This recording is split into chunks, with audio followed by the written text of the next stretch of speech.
Hello friends, आज मैं इस वीडियो में आपको ट्रायंगल से रिलेटेड उसके जो बेसिक जो जानकारी है वो इस वीडियो में प्रोवाइड कराऊंगा। यानी कंप्लीट इन्फॉर्मेशन, यानी त्रिभुज से रिलेटेड जितने भी पॉइंट बनते हैं हम वो इस वीडियो में कवर करेंगे। ओके, तो सबसे फर्स्ट नंबर पर देखते हैं जो त्रिभुज, ये त्रिभुज के प्रकार, यानी कि इसमें हम कोण के बेसिस पे देखेंगे। ओके, यानी कि कोण के आधार पर जो त्रिभुज होते हैं वो कितने प्रकार के होते हैं। तो सबसे फर्स्ट नंबर पे हम आपको बताएं कि जो त्रिभुज जो कोण के आधार पर, एक होता है न्यून कोण त्रिभुज, एक होता है समकोण त्रिभुज और एक होता है अधिक कोण त्रिभुज। ठीक है, न्यून कोण त्रिभुज में जो एक इसके जो तीनों कोण होते हैं, यानी तीनों एंगल जो होते हैं वो न्यून कोण होते हैं। न्यून कोण एंगल वो होते हैं जिनकी वैल्यू 0 डिग्री से तो बड़ी होती है लेकिन 90 डिग्री से छोटी, यानी 0 और 90 के बीच में जो कोण होते हैं वो न्यून कोण होते हैं। यानी न्यून कोण त्रिभुज का कॉन्सेप्ट समझ में आ गया।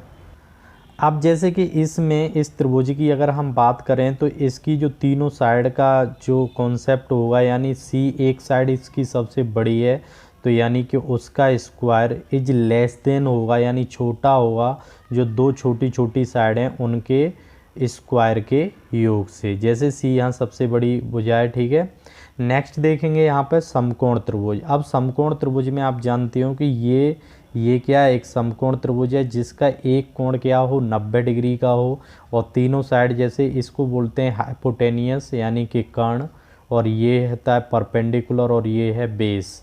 तो इस पे जो ये बी साइड है और ये बेस, इसका आधार ए है और कर्ण इसका सी है। तो ये पाइथागोरस थ्योरम से आप जानते हो कि C square is equal to A square plus B square. यानी कि एक बात और याद रखना, जैसे कि इसमें ये 90 डिग्री का एक एंगल होता है, बाकी दो एंगल होते हैं वो क्या होते हैं, एक्यूट एंगल होते हैं, यानी कि 90 डिग्री से छोटे और 0 डिग्री से बड़े। यानी इन दो एक्यूट एंगल का सम कितना होगा, 90 डिग्री होगा। ओके, अब मैं आगे बताऊंगा आपको अधिक कोण, इसे ऑप्टिक ट्रायंगल बोलते हैं, जिसकी जो वैल्यू होती है, यानी इसका एक कोण कैसा होता है, अधिक कोण होता है। इसका मतलब क्या है कि इसमें जो उस एंगल की जो वैल्यू होगी वो 90 डिग्री और 180 डिग्री के बीच में होगी। बात क्लियर है। जैसे कि 120, 135, 150 डिग्री, तो वो क्या होगा, अधिक कोण त्रिभुज उसे बोलते हैं। ठीक है, इसमें जो सबसे बड़ी साइड होगी उसका स्क्वायर ऑलवेज मतलब क्या होगा, ग्रेटर होगा उन दो छोटी छोटी साइड के स्क्वायर के योग से। जैसे आप इसको इस तरीके से समझ सकते हैं, जैसे मैंने ये एक त्रिभुज बनाया है, ठीक है, जिसको मैंने इस तरीके से ले लिया। तो यानी कि ये जो त्रिभुज होगा ये अधिक कोण, ये यहाँ पे जो एंगल बनेगा ये कैसा बनेगा, अधिक कोण, यानी 90 डिग्री से ये बड़ा है और लेकिन 180 डिग्री से क्या है, छोटा है। तो इस त्रिभुज को हम बोलते हैं अधिक कोण त्रिभुज, यानी ए बी सी, ये मैंने नाम दे दिया है। ये दो मतलब ये दो अधिक कोण नहीं होंगे। ठीक है, ये दो कोण जो होंगे वो अधिक कोण नहीं होंगे। तो इतनी बात अच्छी तरह समझ में आ गई। यानी कि अगर मान लो इस साइड को सी मान लूँ मैं और ये ए और ये बी, तो यानी कि इसका स्क्वायर, यानी इस साइड का स्क्वायर इन दोनों साइड के स्क्वायर के इंडिविजुअल योग से क्या होता है, ग्रेटर होता है, यानी बड़ा होता है। अगर छोटा होता है तो वो एक्यूट एंगल होता है, एक्यूट ट्रायंगल। ठीक है, और अगर इक्वल होता है तो वो समकोण त्रिभुज होता है। अब मैं आगे बताऊंगा आपको भुजाओं के आधार पर कैसे पता करें। भुजाओं के बेसिस पे अगर हम इसको देखें तो ये, इस पे हमने पहले कोण के आधार पर बता दिया आपको, अब भुजाओं के आधार पर यानी साइड के बेसिस पे कैसे पता करें। तो साइड के बेसिस पे जो त्रिभुज होते हैं, एक होता है विषमबाहु त्रिभुज, ठीक है ना, एक क्या होता है विषमबाहु त्रिभुज, एक समद्विबाहु मतलब जिसकी दो भुजाएं बराबर हों, विषम मतलब जिसकी तीनों भुजाएं अलग अलग हों, समबाहु का मतलब होता है जिसकी तीनों भुजाएं बराबर हों। ये बात अच्छी तरह समझ में आ रही है आपको। जिसमें विषमबाहु का मतलब है कि तीनों इंडिविजुअल अलग अलग हैं, और समद्विबाहु, द्वि मतलब इसे बोलते हैं, अगर इंग्लिश में बात की जाए तो इसे बोलते हैं आइसोसेल ट्रायंगल, और इसे बोलते हैं स्केलिन ट्रायंगल, और इसको बोलते हैं इक्विलेटरल ट्रायंगल। ओके, तो अब भुजाओं की बात हो रही है, तो भुजाओं का मतलब है कि स्केलिन जो ट्रायंगल यानी विषमबाहु जो त्रिभुज होता है जिसमें तीनों भुजाएं कैसी होती हैं, असमान होती हैं, मतलब तीनों बराबर नहीं होती। जब तीनों भुजाएं असमान हैं तो इसमें तीनों कोण भी असमान होंगे।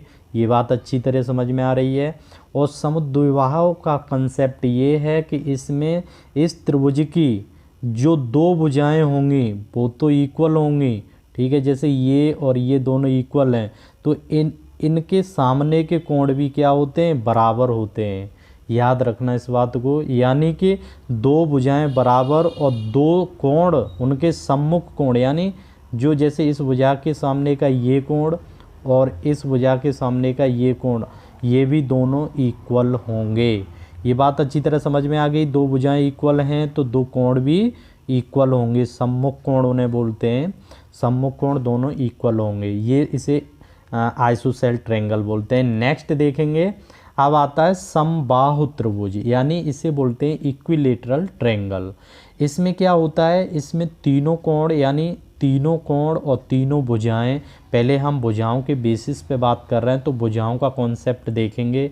तीनों भुजाएं इसमें क्या होती हैं, बराबर होती हैं। इसमें तीनों भुजाएं कैसी होती हैं, बराबर होती हैं। ये बात समझ में आ रही है।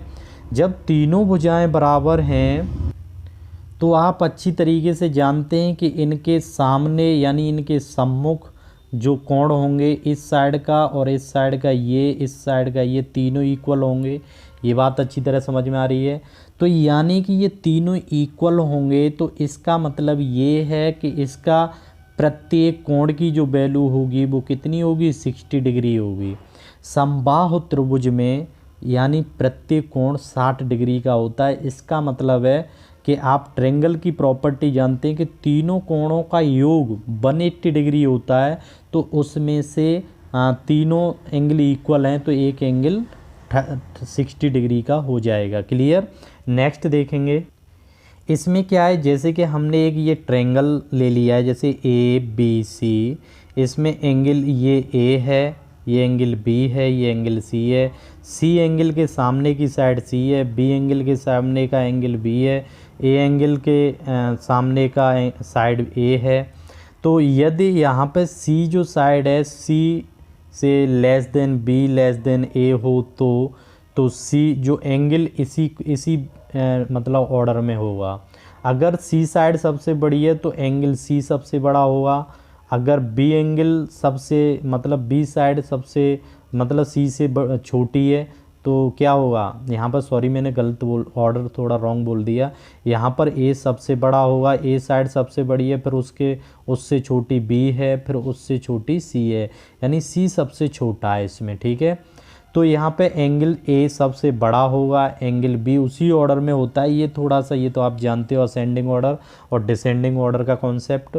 यानी इसका कहने का मतलब ये है कि जो बड़ी भुजा होगी उसके सामने का कोण भी बड़ा होगा। ये बात अच्छी तरह समझ में आ गई। अगर छोटी भुजा है तो उसके सामने का कोण भी छोटा होगा। क्लियर। यही समझाना चाह रहे थे हम इस पॉइंट में। आगे देखेंगे, अब यहाँ पर हम आपको बताएंगे कि कोण का समद्विभाजन क्या होता है। समद्विभाजन का मतलब है कि कोण को दो बराबर भागों में बांट लेना। जैसे कि मैंने यहाँ पर एक त्रिभुज ए बी सी लिया है, इसको एंगल ए को अगर मान लो कि ये पूरा एंगल ए जो है वो 2 थीटा है, क्या है 2 थीटा। तो यानी कि मैंने जो ए और डी साइड को जो मतलब ड्रॉ किया है तो ये ए एंगल को दो इक्वल एंगल में क्या कर रही है, बांट रही है। ये बात अच्छी तरह समझ में आ गई। तो एक एंगल को दो बराबर इक्वल भागों में बांटना ही क्या कहलाता है, कोण का समुद्विभाजन। अब बात आती है कि यदि रेखा ए डी, इसको लाइन को रेखा बोलते हैं, ए डी कोण ए को समुद्विभाजित करती है, मतलब कोण ए को दो बराबर इक्वल भागों में कट करती है, तो आपको एक रिलेशन पता होना चाहिए कि ए बी सॉरी यहाँ पर देखो बी डी, यानी कि ये साइड यानी बी डी और डी सी का जो अनुपात होता है वो इक्वल होता है ए बी का, ए बी इज टू ए सी, ठीक है। इसको हम अगर लिखना चाहें, अगर मान लो ये हमारे पास 4 गिवन है और ये 5 गिवन है और ये 6 गिवन है, तो हमें ये फाइंड करना है। मान लो इसको x मान लेते हैं, ठीक है। तो आप जानते हो कि बी डी इज टू 5, यानी इसको लिख सकते हैं 4/5 इज इक्वल टू 6/x, यानी A B is two, ratio को जानते हैं कि हम अपॉन में लिख सकते हैं, तो 6/x हो जाएगा। यानी कि यहाँ से हम x की वैल्यू फाइंड कर लेंगे, तो यानी हमें AC की वैल्यू मिल जाएगी। अच्छी तरह समझ में आ गया। तो मैंने ये कॉन्सेप्ट आपको इसलिए बताया है कि आप अगर इनमें कोई एक अननोन साइड है तो उसे कैसे फाइंड करें अगर किसी कोण का समुद्विभाजन हो रहा है तब। आगे देखेंगे। अब हम आपको बताएंगे भुजा का लंब अर्धक। भुजा का लंब अर्धक यानी कि समुद्विभाजक। वहाँ पर पहली कंडीशन में हमने पढ़ा था कि कोण का समुद्विभाजक क्या होता है। अब हम इसमें कॉन्सेप्ट बताएंगे कि भुजा का समुद्विभाजक कैसे करते हैं। तो आप एक बात सोचो, ये ट्रायंगल ABC है, यस या नो? यस। तो यहाँ पर ED जो है वो BC पे क्या है, परपेंडिकुलर है, लेकिन ये इसको इक्वल पार्ट में डिवाइड भी करती है, यानी कि लंब अर्धक है। ओके, ये ऐसा अर्धक है जो कि परपेंडिकुलर, लंब अर्धक वो होता है जो 90 डिग्री पे किसी भुजा को बराबर बराबर भागों में काटता है। तो इसका मतलब ये हुआ कि A B is equal to A C हो, जैसे कि यहाँ पर B D is equal to ये हो जाएगा डी सी। ये बात क्लियर है। तो इसका मतलब ये है कि बी सी पे परपेंडिकुलर क्या है, ई डी है। तो इसको इस तरीके से इसका लिखने का तरीका होता है, ये आप देख सकते हो, B E D is perpendicular B C, ये लिखने का इसका तरीका होता है। जब A B is equal to A C, A B is equal to A C हो तो ई डी जो होगा वो शीर्ष ए से गुजरेगा, अन्यथा नहीं। अगर मान लो इसमें कहने का इसका मतलब ये है कि अगर ए बी और ए सी ये दोनों भुजाएं समान हो जाएं, ये दोनों भुजाएं समान हो जाएं, तो इस भुजा का जो लंबार्धक होगा वो इस शीर्ष से गुजरेगा। अगर हम ड्रॉ करें अभी इस ट्रायंगल में ये इसके शीर्ष से नहीं गुजरेगा, अगर हम इसको देखें तो ये यूँ जाएगा, है ना। और जब ये भुजाएं इक्वल हो जाएंगी तो इसके शीर्ष से गुजरेगा। ये बात क्लियर है। अब हम आपको बताते हैं कि शीर्ष लंब या ऊंचाई ये क्या होता है। शीर्ष लंब और ऊंचाई, अगर आपको हमारा वीडियो अच्छा लग रहा है तो लाइक करें, शेयर भी करें और हमारे चैनल को सब्सक्राइब करें। तो यहाँ पर देखेंगे अब शीर्ष लंब और ऊंचाई क्या होती है। जैसे कि मैंने यहाँ पर एक ट्रायंगल ABC लिया है, ओके। इसके ये मैंने क्या लिए, लंबार्धक लिए, यानी ये शीर्ष लंब वो होता है जो एंगल A से सामने वाली साइड पर ड्रॉ किया जाए तो 90 डिग्री का एंगल बनाए। जैसे कि त्रिभुज के मतलब ये हुआ कि जो त्रिभुज के एक शीर्ष से सामने वाली भुजा पर डाला गया लंब शीर्ष लंब कहलाता है। जैसे कि ये एक त्रिभुज है ABC। अब इसमें A शीर्ष से, इस शीर्ष से सामने वाली भुजा पर जो डाला जाता है 90 डिग्री पर जो लाइन ड्रॉ की जाती है उसको हम क्या कहते हैं, शीर्ष लंब कहते हैं। ठीक है, क्या कहते हैं, शीर्ष लंब, एल्टीट्यूड। और जो सामने वाली जैसे कि C वर्टिस से, यानी इस शीर्ष से इस पर ये E और इससे इस पर ये F पॉइंट पर ये, तो इनकी तीनों की जो रेशियो गिवन है इनका, एक का AD का H1 है और CE का H3 है और BF की जो वैल्यू है वो है H2। यानी कि जो इनके शीर्ष लंब की जो ऊंचाइयां हैं वो क्रमशः H1, H2, H3 हैं। ये बात आप अच्छी तरह समझ रहे हैं। और ट्रायंगल की जो साइड हैं, यानी कि इस त्रिभुज की जो साइड हैं वो हैं ABC। क्लियर, तीनों साइड गिवन है।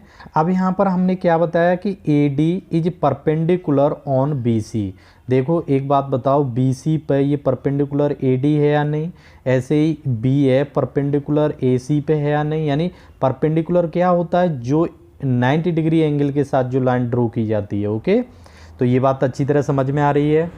अब आप अच्छी तरह जानते हैं कि अगर मैं इस त्रिभुज का क्षेत्रफल फाइंड करना चाहूँ तो 3 तरीके से फाइंड कर सकता हूँ। मुझे तीनों साइड से उसकी जो परपेंडिकुलर हाइट है वो गिवन है, तो 1/2 यानी कि ए साइड से अगर देखें BC यानी ऐसे हमें इसका एरिया निकालना है, तो बेस यानी कि आधार इंटू ऊंचाई होता है 1/2।